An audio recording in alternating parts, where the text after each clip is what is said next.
Friends, on behalf of Ananta IAS Academy, Bangalore, Visakhapatnam, and Hyderabad branches, I extend my wholehearted examination system generation viewpoints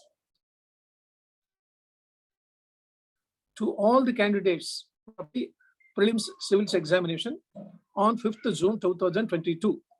Only 2 days back, the UPSC has announced the results of the prelims examination. And out of those 4.5 lakhs of people, only about 8,000 people have been able to cope up for the mains examination. As you are aware, the ratio of the selection of prelims to mains is 1:12.5. If there are 1,000 vacancies, only 12,500 candidates will be selected for mains examination. And out of these 12,500 for mains, only 2,500 candidates will be selected for the personality test. This is a 3-tier examination system. After that, the interview will be there. So now I welcome those candidates who are appearing for this 5th June examination of prelims. You should remember the date of mains examination also. 16th September 2022 is the mains examination, and the mains examination will be for about 5 days. Whereas on the prelims examination, paper 1 and paper 2 are on the same day, that is a Sunday. Now, you have to gear up. Now, this is a month of November, and we are entering November, and only 5 + 2, 7 months are there for your preparation. There are first timers, there are repeaters, there are the last chance holders also. So out of all these people, I extend a hearty welcome to all these people to Ananta IAS Academy, where we are coaching on Saturdays and Sundays, online classes from 5 to 6:30 with a senior, edited, and experienced teachers. And our candidates have won the examination also, and some of them are in the Mussoorie training.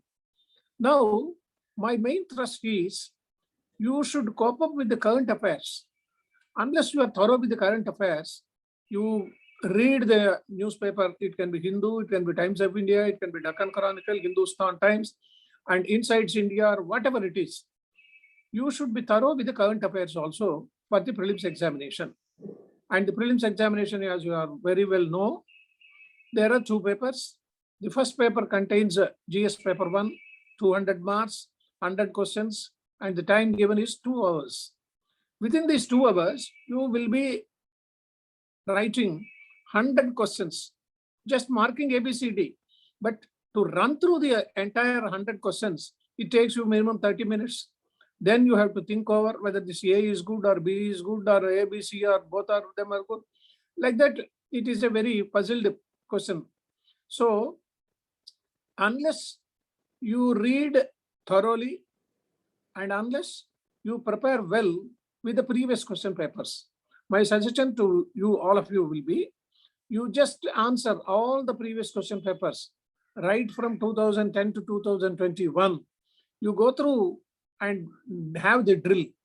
You may be appearing for a coaching center, you may be attending the classes, or you may be having your own study circle, or you have your own friends who have appeared for the examinations and guiding you, or your parents, your friends, your elders may be guiding you how to prepare for this examination.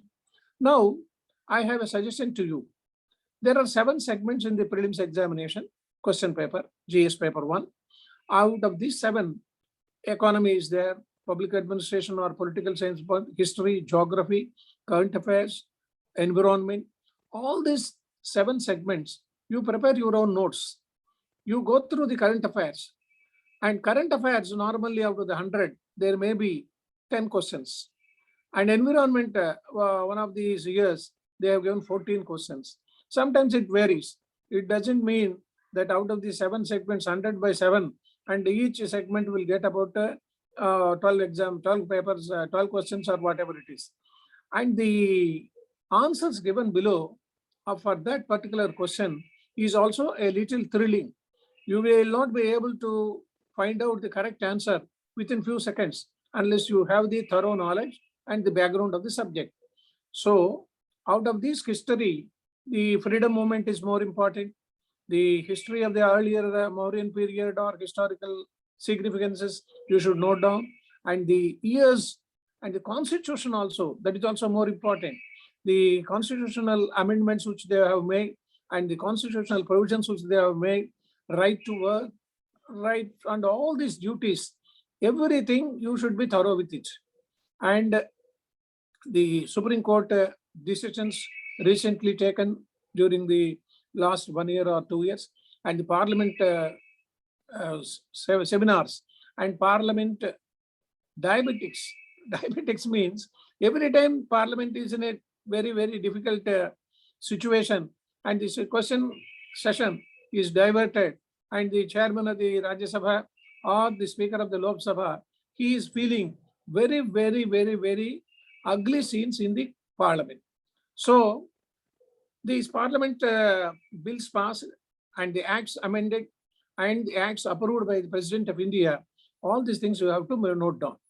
My suggestion to you will be, you prepare a long book of 200 pages and note down all the important decisions of the Supreme Court, all the important legislations made in the Parliament, and all the editorials. Particularly, you go through the newspaper, either Hindu, Times of India, or if you are writing in Telugu, there is a provision for writing in Telugu also, your mains examination. So if you are reading any Telugu newspaper, you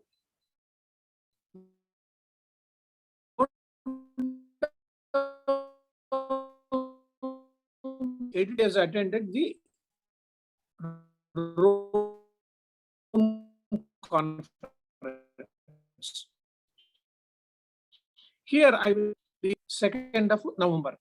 Here in the Rome, G20 summit was held on 29th October, that is Friday. And he, after reaching the Rome, he paid tribute to Mahatma Gandhi. And this is the first visit of an Indian Prime Minister for the last 12 years to Rome. And he called on the Pope Francis also at the Vatican. Vatican is a particular separate country. It is a though small country. It is maintained by the Pope, and he is the head of that state. And as a courtesy call, he paid visit to the Pope of France, Pope Francis, and they had a very cordial meeting. It was shown on videos also and on Doordarshan and other channels also. This is the third foreign visit after COVID-19 pandemic by Modi ji. First, he went to Bangladesh, and then in September, he went to US for a conference. And next, this visit is the third visit to US. And 120 countries heads have attended the meeting, and Modi ji had a very, very cordial friendship with US President Joe Biden and the German Chancellor and the British Prime Minister also. He had an interaction with all these high dignitaries, and it was a rare occasion.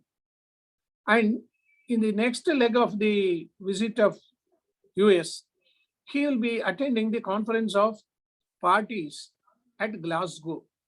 In this conference also, 120 countries are attending. This conference is meant for the UN Framework Convention on Climate Change. The environmental issues are there, and all the countries are facing the problem. And this climate change is the main thrust of the meeting. Then G20 nations endorsed the India's position with the extensive COVID immunization and particularly the mutual recognition. That is more important, because here you have an important thing which you have to make note. Modi foreign visits are there. By 2022 June, he may be visiting another 1 or 2 countries also. But this has a particular reference because of this COVID. And the way India has given medicines, this COVID vaccines, to other countries also, which have appreciated the generosity of the Indian Constitution and Indian Prime Minister. Then, in the current affairs, every day Insights India is giving important points. You should note down those points in a book and you just revise them. After a week, you just go through and upload the relevant material which is important for that particular subject. For example, CAG. The CAG is Controller and Auditor General. If you have got 120 or 130 rank in your prelims or in your mains examination and then the interview, you will be getting your IRS. IRS has two segments. One is central excise, another is income tax. And in this income tax, the highest post which an IRS officer can aspire is the Controller and Auditor General. Earlier, Vinod Roy was very famous. He was able to point out the mistakes done by the government, and he submitted a report to the President of India. Every year, the CAG, Controller and Auditor General, he submits a report to the President. Similarly, the AG's office, they give the explanation of the state government's performance, also of their financial credibility. So the state government reports are submitted to the governor, whereas the central government, it is submitted to the President of India. It is an independent office. It doesn't work under any minister. It doesn't work under the Prime Minister. It has its own importance. That is why recently, about 2 days back, the Maldives government, the Auditor General of Maldives, they signed an MOU with Indian government for strengthening the public finance audit. That is very important. And exchange of information in the field of public sector.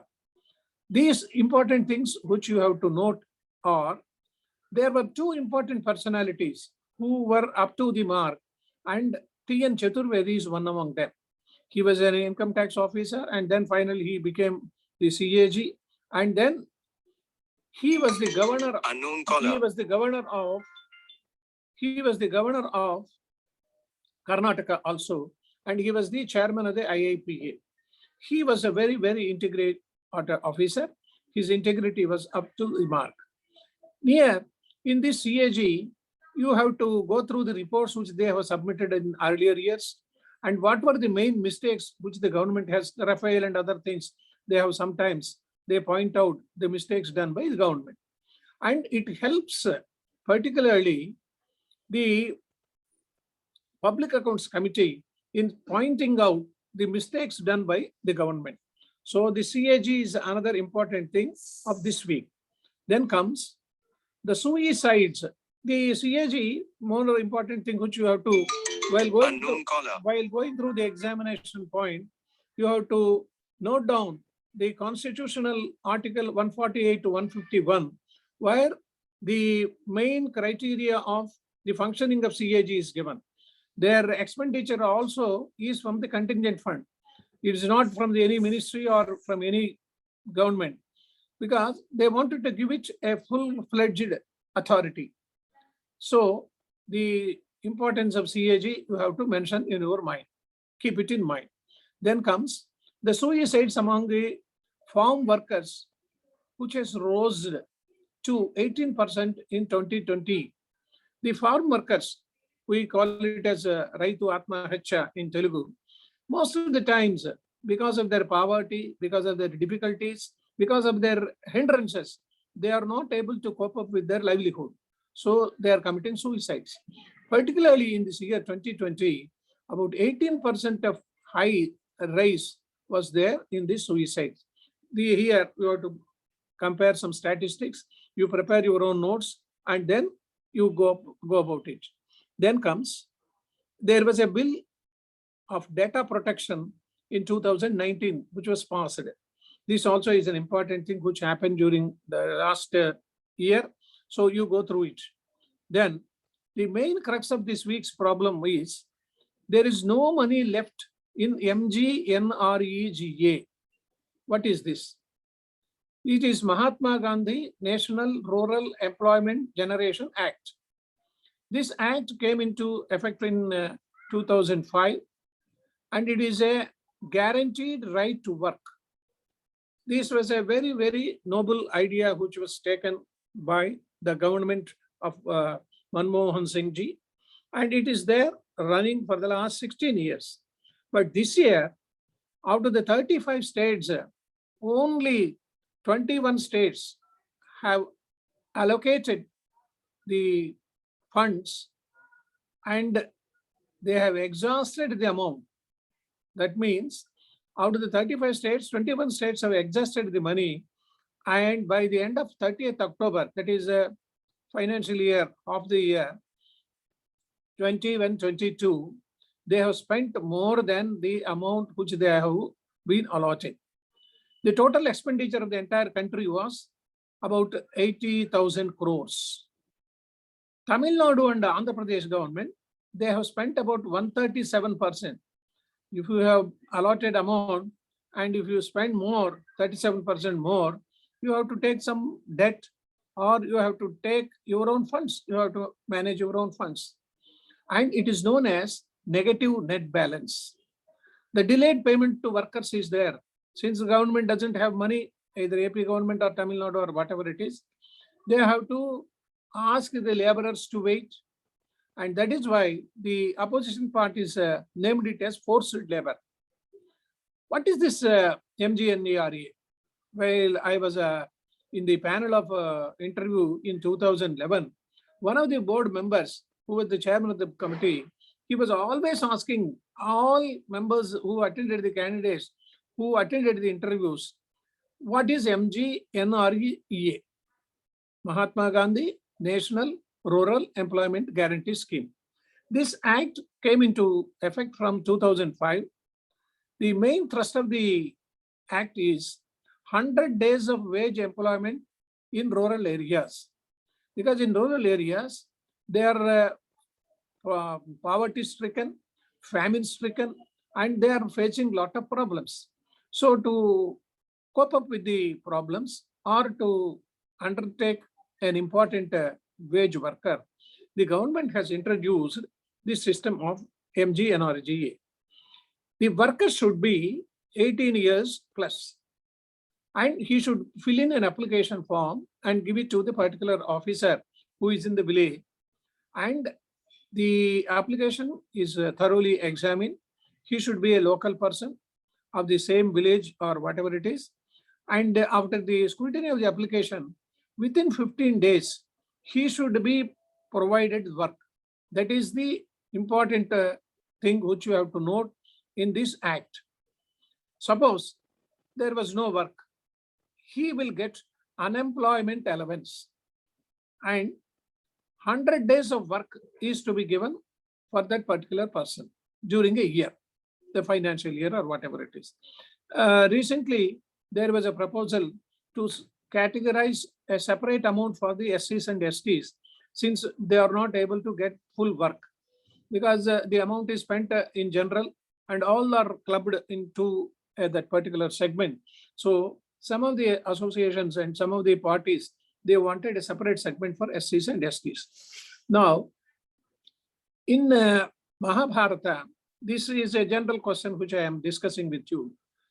Mahabharata is our epic. Bharata, Ramayana, and Mahabhagavata. These three epics are immortal. And the lessons which we learn from it, are very, very important things. I give an example so that you can easily remember how the story starts. If you think Mahabharata people and the strategy in that particular period, if the rulers of that particular area are ruling the university, Vedavyasa Maharshi is the chancellor and Bhishma is the vice chancellor. The vice chancellor has the powers to implement all the orders of the government, and he guides the system of university education and all these things. And Vidura, he is the registrar. He was a noble person. He was a well-minded person, wise person. He always guided Dhritarashtra in a particular manner. And whenever he gives his suggestions, Dhritarashtra never heeded to it. He was always very much affection and affiliated to the Duryodhana, and he never bothered about others' advices. And Lord Krishna is a facilitator. He, though, is a Pandava Pakshapati, they call it in Telugu, he is almost towards Pandavas, And he suggested in Krishna Rayabara to Dhritarashtra and Duryodhana that it is better to both of you combine together and take your own part and rule their own countries. But Dhritarashtra and Duryodhana, they did not heed to it. And a coterie was there. Duryodhana has a coterie known as Dushtachatushtaya. There were 4 people, Duryodhana, Dushyasana, Karna, and Shakuni. These 4 people, they were not listening to anybody's advice, and it is a coterie. Even in new governments also, a particular people will be there around the Prime Minister or Chief Minister, and they will be advising, and based on their advice, the Prime Minister or Chief Minister acts, and sometimes it may be good or bad for the public. Then the modern managers also has a coterie. If he is a senior officer, chief engineer, or director general of a particular office or company, he has some selected people who guide him, and he is taken for granted by the officers also, thinking that he will accept all their requests or suggestions. That should be avoided.